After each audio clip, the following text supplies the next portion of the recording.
আমাদের বাংলাদেশের যে ক্ষমতাসীনরা বিশেষ করে আমাদের বাংলাদেশের জনগণকে বোকা ভাবার যে একটা টেন্ডেন্সি চালু আছে, এটা একদমই সিস্টেমেটিকলি চালু রেখেছে ওনারা। দেখেন কি করে, সর্বশেষ একটা উদাহরণ দিই। আমাদের বর্তমান প্রধান উপদেষ্টা উনি গত 2 দিন আগে একটা ওনার রাজনৈতিক দলের নেতার মাধ্যমে বাইরে খবরটা প্রকাশ করলেন যে উনি পদত্যাগ করবেন।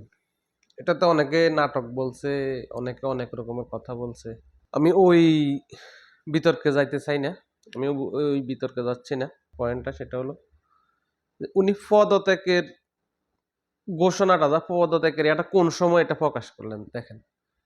এটা উনি একই দিলেন, এটা সর্বশেষ আপনারা যদি বুঝতে পারেন একটা বিবৃতি দিয়েছে সর্বশেষ সরকারের পক্ষ থেকে। ওখানে বলেছে এই যে অনাকাঙ্ক্ষিত অনপ্রবিত বক্তব্য দিয়ে সরকারকে করা, মানে এটা সেনাবাহিনীকে উদ্দেশ্য করে। এর বাইরে বলতেছেন কি যত্রতত্র আন্দোলনের নামে সরকারকে কাজে বাধা দেওয়া। যত্রতত্র আন্দোলনের নামে এই জায়গাটা দেখেন যে সরকার এনসিপি বা যে গত কয়েক মাস ধরে এই যে ইসলামী যে জঙ্গি দলগুলা জায়গায় জায়গায় যেভাবে করেছে, বিভিন্ন মানে এই আন্দোলনের নামে ডাইরেক্ট সরাসরি মব তৈরি করেছে এক কথায় বললে। এতদিন কিন্তু উনার এই সমস্যাটা হয়নি। সমস্যাটা কখন হয়েছে দেখেন, বিএনপি নেতা সাদেক হোসেন খোকার ছেলে ইশাক, যেখানে উনি একটা দাবি নিয়ে বললেন যে উনাকে মেয়রের শপথ বাক্য পাঠ করাতে হবে।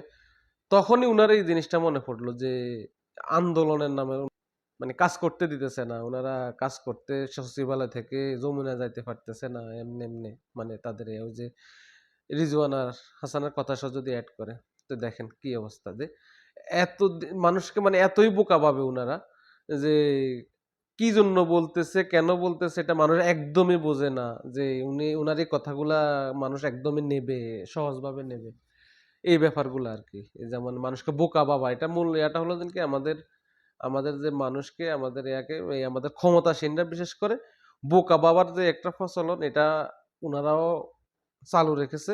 এটা উনাদের জন্য আমার মনে হয় ভালো কোনো ফলাফল আনবে না।